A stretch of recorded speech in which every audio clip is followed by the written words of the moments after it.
You can. Hi guys, happy Wednesday. Today is Wednesday, July 10th. Thank God Mike checked that for me.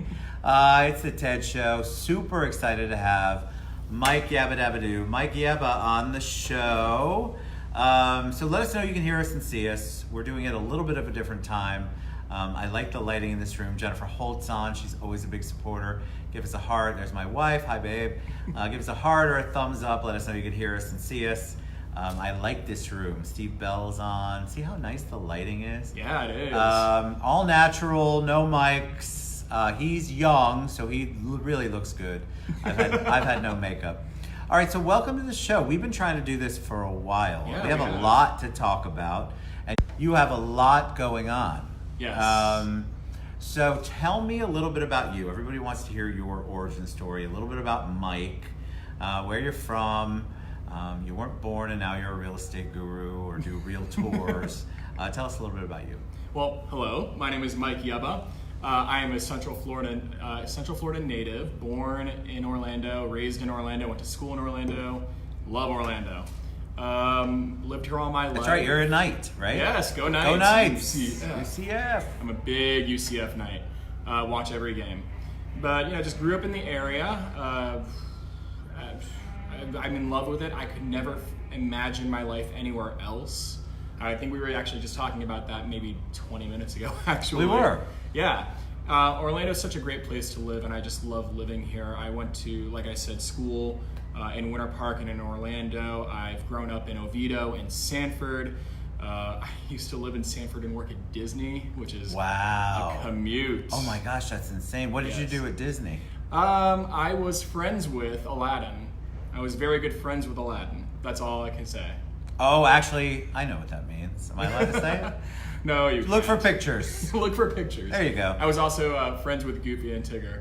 Nice. Yes. I'm always amazed about the friends of Goofy, Tigger, and Aladdin. I think that, I can't ask about the costumes, but I think that it's amazing that you drove all the way from Oviedo to there.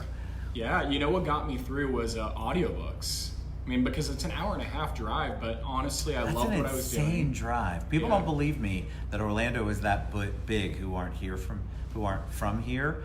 Orlando's really big, guys, and then you have all of our fun times on I-4.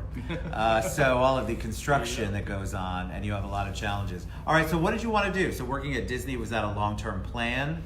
Honestly, it happened when I was in high school. I just went to a Disney audition between my junior and senior year.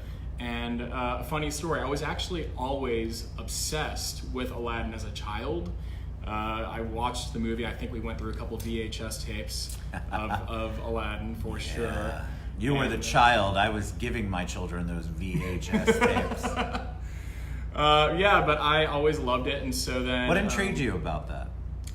About the movie, or yeah? I mean, it's the first movie I actually remember seeing in a movie theater.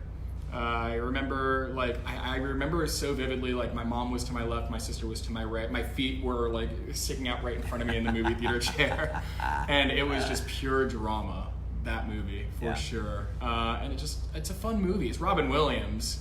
Have you seen? I have not. I was going to ask you the same thing. So tell me about that. What's the comparison? I love it. It's completely different. I mean, it's a different take on it, of course.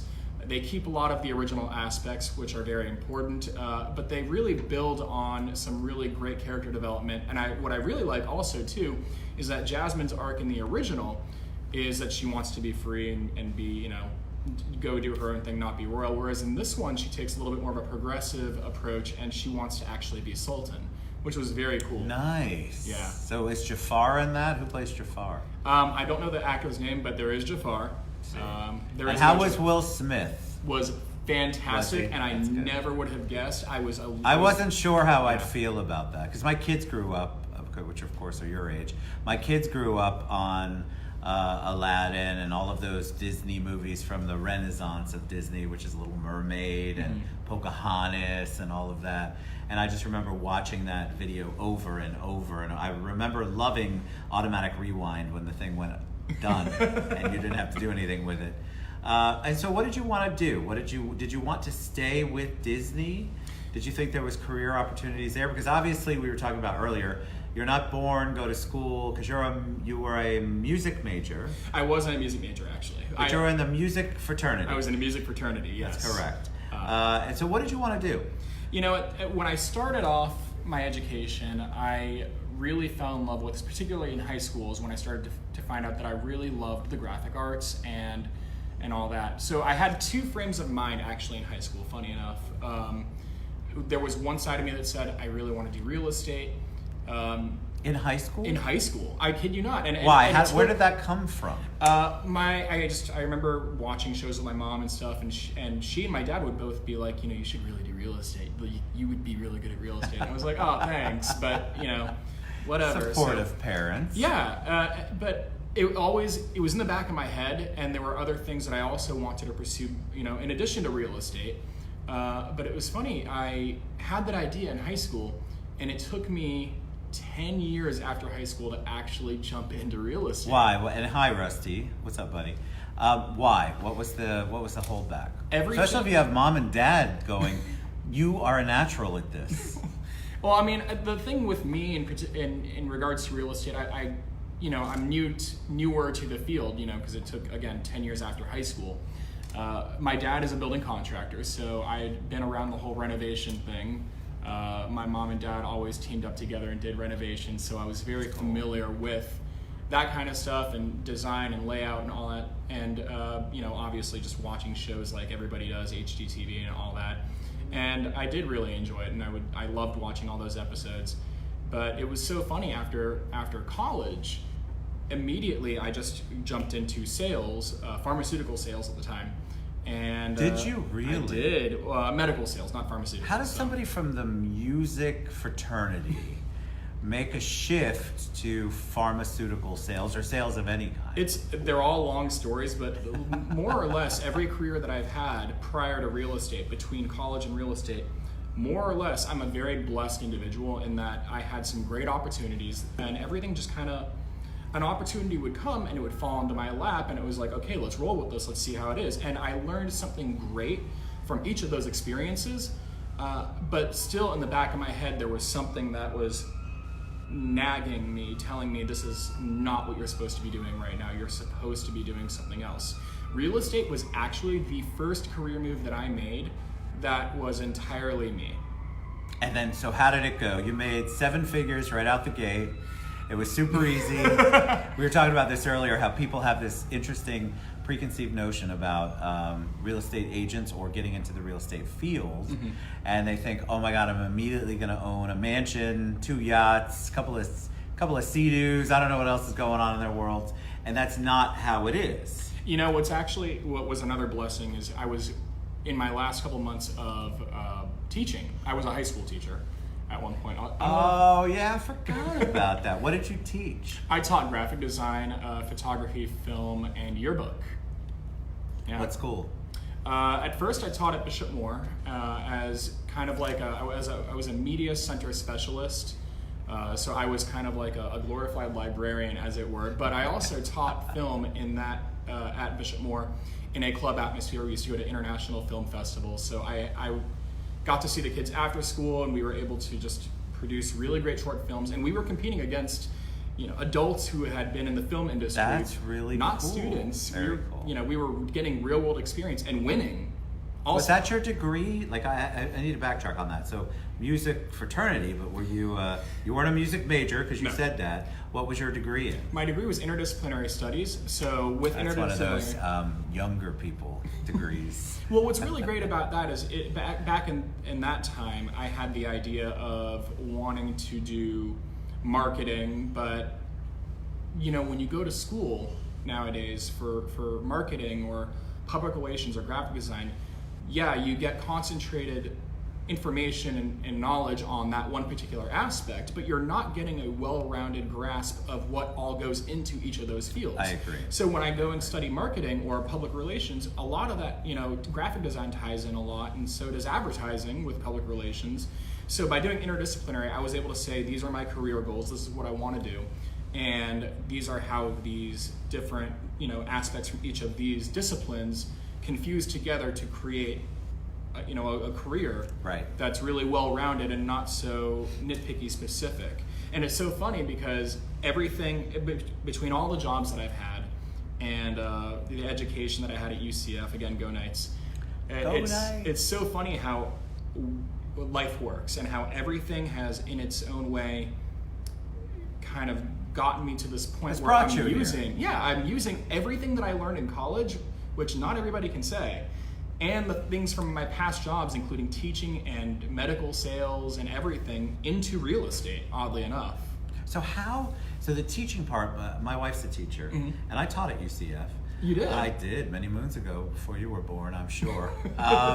But the thing about education is you have a passion. I love it. I love teaching. But it's not something that is money-making. So if you have any kind of desire to make over a certain amount of money, there isn't a lot of room there for you. You either have to get a second job or do a second career. What was the final thing to get you out of that? What made you go, all right, so I've done this, I love it. You obviously spoke very passionately and lovingly about doing the films with the students. What was it that said that it was the final thing, go, all right, it's time for Mike to take the next lead? It's a good question. It really came down to me sitting at my desk in my final year around February. And I remember I was just staring blankly at my computer screen, and I just had one of those moments where I was like, this is not where I'm supposed to be right now. Just something in my gut says. Now, I loved the profession. I didn't really like the grading so much, but I did love being able to have an impact. And actually, students still reach out to me and like email and be like, Mr. Yebba, I hope you're doing well. But I was just sitting there, and I just remembered thinking to myself, I'm comfortable, but I'm not satisfied. Right. So it was a weird instance that one day I just decided, for whatever reason, most random thought in the world, to get a library card. And I went online, got a library card, it just popped into my head, and then I realized I can get audiobooks. And so I started browsing through, and there was this one written by an author named Jen Sincero that kind of like a self-help book. And immediately I started listening to it and couldn't stop listening to it. And one of the main premises from that book was essentially, to be satisfied in life, you are going to have to make yourself uncomfortable, and you have to do it without deviating. You have to know, and if something comes in the way and knocks you over, you have to know that you're doing the exact right thing. Correct. Because if the universe is trying to, not the universe, but if life is trying to stop you from accomplishing your goal, that means you're on the right track. I agree. Yeah. So Shannon just said Mike is amazing. Hey, Shannon. Hey. See, I like that word. You also, before we move forward on career and real estate and Real Talk with Realtors, which I love that title, you recently just won some performance awards. Yes. So talk about that. I wasn't going to let you off the hook on that. Talk about, because that's a big deal. So talk about you have a whole nother life, a different section, which we all do. Yes. So talk about that. I do theater also at the Wayne Dench Performing Arts Center in Sanford. Fantastic group, love them to death. Very community, everyone really works together. And I've done shows over at the Wayne Dench for about 3 years now. My first show with them was All Shook Up, which is an Elvis review, essentially, set to the plot of Shakespeare's Twelfth Night. I did Beauty and the Beast, where I played Gaston, which was my first time actually ever playing a villain. Gaston. Yes, it was Love it. A lot of fun. And then most recently, this past fall, I was in Legally Blonde the musical playing Professor Callahan, a young Professor Callahan. Which one's Professor Callahan? He's the Victor Garber character? Yep. How funny. Awesome. And so, but I saw you got some kind of accolades. Yes, I won an award just recently at the Wayne Dench for Best Performance for this past season, Best Performance by a Male Singer. So it was for my role as Callahan for Legally Blonde. So do you notice how he's talked about he was in the music fraternity but hasn't really mentioned singing until right now? I was going to get it out of him no matter what. So tell us about the singing. Just don't ask me to sing on camera is all I'm asking. I'm sorry, that was the next question. So tell me about that. So you obviously had your degree, but you have a talent. Thank you. Which is not, I haven't heard it. I'm being kind. You got to come to a show in the fall. They're doing Footloose. Oh, you're doing Footloose. Yeah. Where did that talent come from? Did you develop that forever? Did you say, all right, so your parents go, Mike's actually got a great voice. We're going to try to encourage him. Or was this something that you always did extracurricular? It is something that I just always wanted to do. I remember watching, much like Aladdin, another one of my favorite movies as a child was Grease. And I thought John Travolta was so cool, and I wanted to be Danny Zuko. And actually, I had a chance to play Danny Zuko twice. Nice. Yeah, a lot of fun. But I really loved doing theater. When I went into high school, I decided to try and put that away for a little bit. And oh, hi Ryan. Hi Ryan. Hey Steve. I decided to try putting it away for a while, but then my school, Bishop Moore, hired a new drama teacher my sophomore year. Her name at the time was Kristen Collins. And she's actually probably one of the most influential people in my life. And I just decided, I'll try theater, because me and a friend of mine decided, why not just audition and see what happens. They didn't get a part, but I did.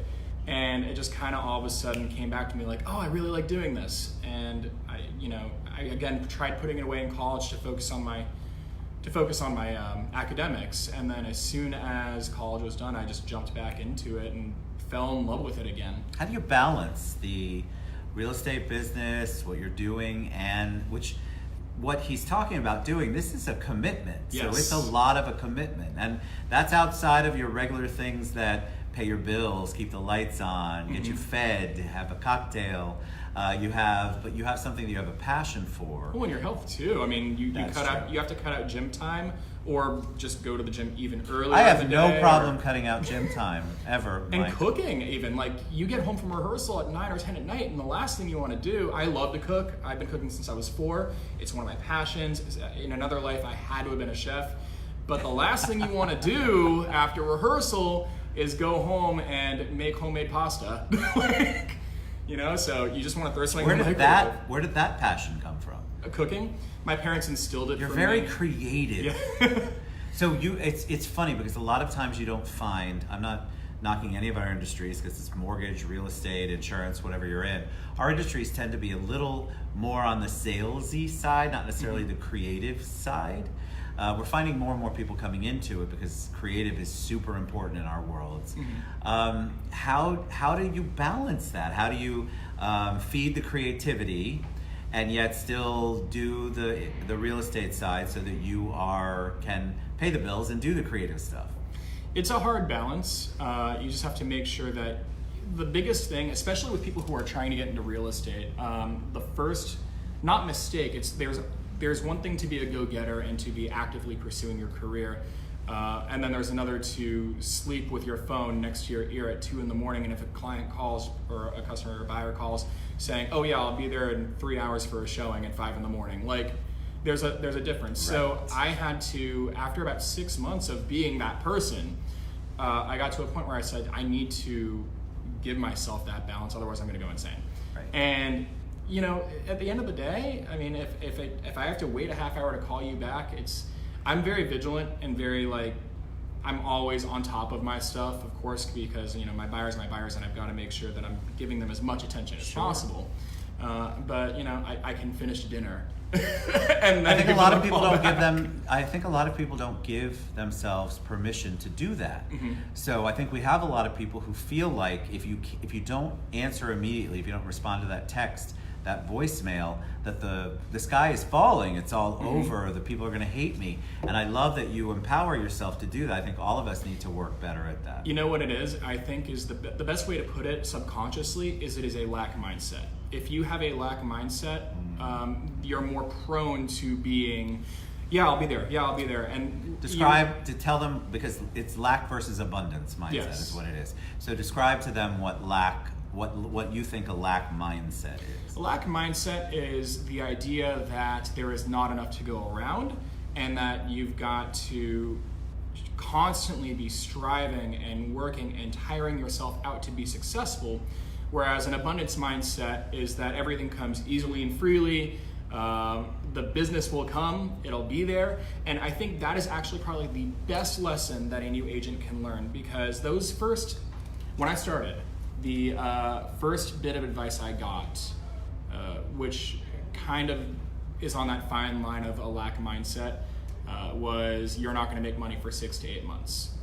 And although that was actually really good for me to hear, because I was able to, during that 6 to 8 months, like, okay, am I doing the right thing? There's a reason why so many agents quit in the first 6 to 8 months, and it's because they don't realize this. Everyone tells them, you'll be great, you're going to do awesome. I had that in my head that, okay, this is normal, this is natural, the business is on its way. Good. Yeah. So, well, I mean, I think I think also people, like, don't get so black or white on lack and abundance. What Mike's saying is true. When you start any new business, I mean, you have to be prepared and have planned and have saved and know what you're getting into. So there's a realistic part of it. It doesn't mean that you're saying, I'm not going to make zero money and I'm not doing anything. You're still going to make money, but what you have to do is plan for it so that when it takes time, which all new businesses do, which is what Mike was saying as he gets into it, he knew that it was going to take a little longer just because of the market, learning curve. There's so many different things that go into it when you're starting a new business. So you can think like, okay, I'm going to plan for this, but my mind is, you know what, I'm going to kick butt, I'm going to kick ass. Yeah. We talked about this earlier on a show. You have to know that it's already on its way to you. Agreed. Yeah. Oh yeah, I like that a lot. You do. All right, so let's talk about Real Talk, Real Tours. Yes. I love this whole thing, right? So when you sent it to me and you sent me the logo, I'm like, what is this? But I knew, but I love it. I love how you did the play on words and all of that. So tell us how that came to be and what that actually is. So Real Tours with Mike Yebba is a web series that I've developed about almost a year ago. And I remember actually, and it was again within my first year of real estate, thinking to myself, how can I separate myself? Back in college, in my marketing minor, I learned about this thing called blue ocean marketing strategy. And it's the idea that you want to beat your competition by not competing with your competition. A great example of that would be Cirque du Soleil entered the circus market but didn't compete with Ringling Brothers because they were gearing towards a different demographic. So by not competing with Ringling, they surpassed Ringling. I love it. So for me, my thing was, I remember I was scrolling through Facebook and I was, I had just finished real estate school and all this stuff, and I'm going through that 6-month slump that we were just talking about. And I remember I saw some realtors video about a house that they were showcasing, and after about 10 to 15 seconds I shut it off, and then I actually stopped, scrolled back to it and said, what about this video made me, a realtor, not watch it? Right. Because that should be something that I should be Agreed. wanting to watch. Right. And so I got to thinking, I remember thinking to myself for a day, I was like, what's my blue ocean marketing strategy? What is my thing? How can I make sure that no one shuts off the video after 15 seconds? And I remember actually waking up at 2 a.m, literally had the idea, it popped into my head, I wrote it down on a piece of paper, went to bed, and the next morning I told I went to my mom's house and I was like, Mom, I have this idea. And she goes, okay, well, tell me about it. Like, what do you mean? And I was like, I'm gonna go and interview businesses in the area and just like fun things to do. And she goes, but that's you're a realtor. And I was like, trust me, it's gonna be good. And she goes, okay, like you say it's gonna be good. I don't know where you're going with this, but go ahead. And I remember filming my first episode. I got back to, the first episode was in Sanford and they live in Sanford. So I went back to her house. Who did you film the first time? It was called Ride Lime. They are a, kind of like a free taxi in downtown Sanford. All you have to do is pay a tip, but it's great to get around in downtown Sanford. Fast, convenient, safe, and you get a little bit of like a historical tour with it too. That's actually really cool. What was the impetus for you? Like, you had the idea, but how did you think that was going to impact you professionally? How did you think? Because obviously you're thinking, all right, I want to do this. There's got to be a reason, and it's going to. How did you visualize that, or what was your vision of having that impact your business? Well, my idea was, again, back to blue ocean marketing. I wanted to just produce some sort of video content. Like I said, I used to be a high school film teacher. I wanted to produce some sort of video content that was going to be engaging, that let people knew that I was an area expert, but also made it fun and made it, you can look at a video of a house all day and say, oh, I would love to live there, and then start doing all the planning and everything. Or you could see a video about a fun new thing that brings character to the community that you can stop watching the video, get in your car, and go to right now. Right. It's much more of a a conduit to getting to, I mean, I don't know. It's kind of being that area expert and showing people what makes Central Florida so great. I love the area expert. That's sort of what I was getting to. So here's the deal, I think. When you're trying to market your business, it doesn't have to be real estate. And all you're doing is videos about what you do. We're bored. We're so bored. We're bored of your content. We don't want to hear about what you do. I can go on YouTube and find out what you do. Trust me. If you're trying to separate yourself out, you need to do something that's you're passionate about, and something that shows you have another side, that you're an expert, let's say, in this particular instance, in your area, in your community, that you're aware of, and you're focusing on something else other than you all the time. And I think people get so caught up on being on camera, and it's got to be about me, and it's got to be about my business, and here's all my stats, and here's that key one more time. Guys, stop with the keys.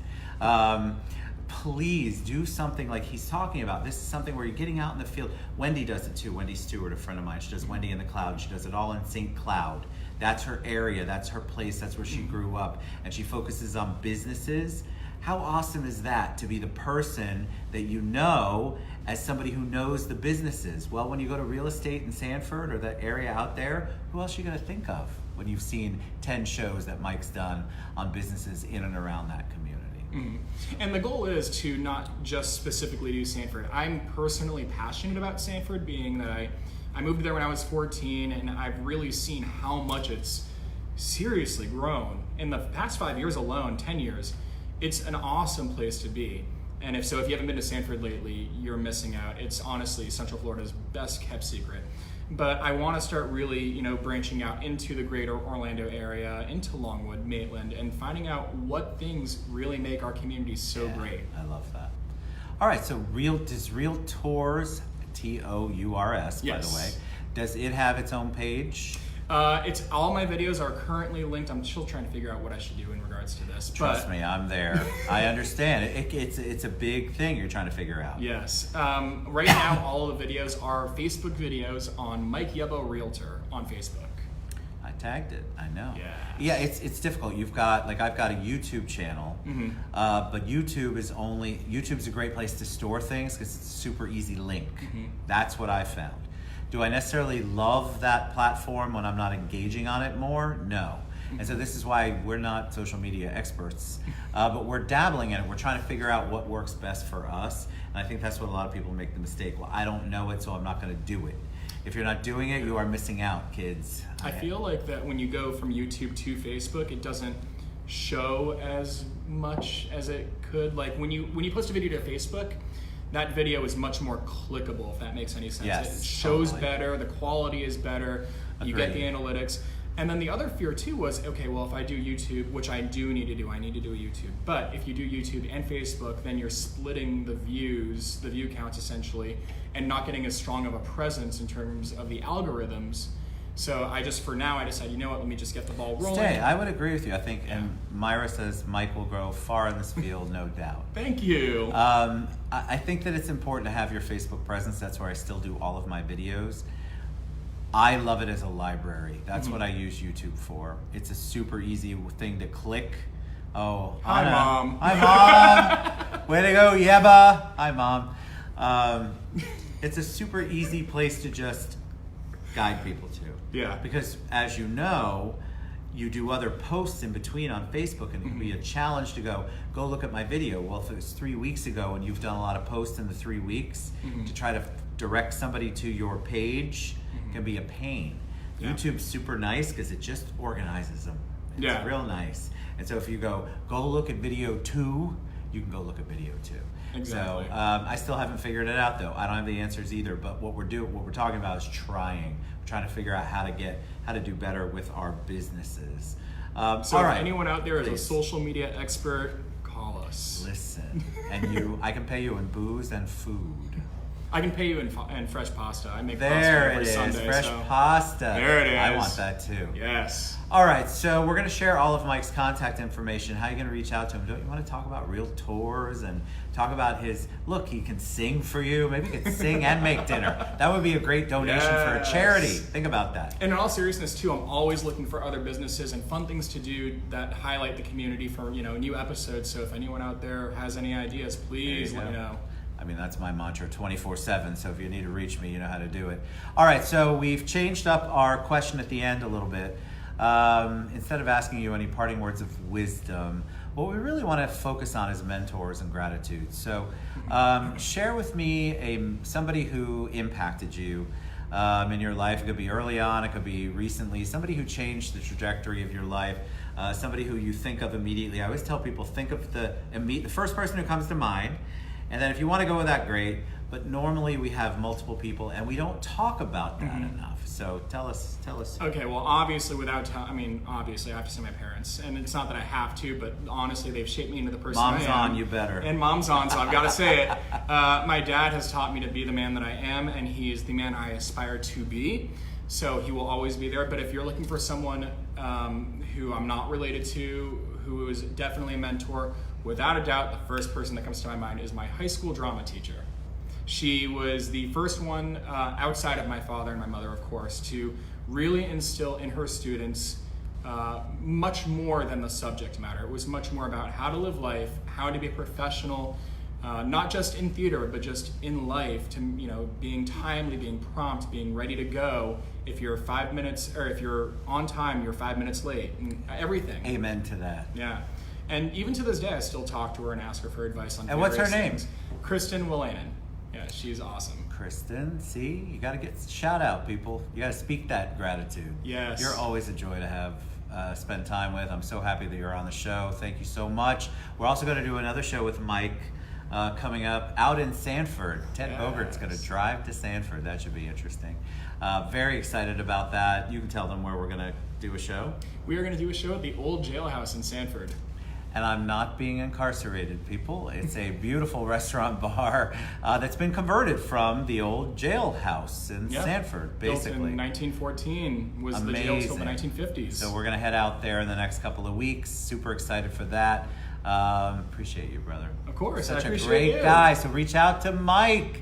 He could sing for you, make you pasta, sell you a house. You could be your buyer's agent. You want to reach out to Mike. Thanks, man. We love you guys. We'll see you tomorrow. Mwah. See you later. See you soon.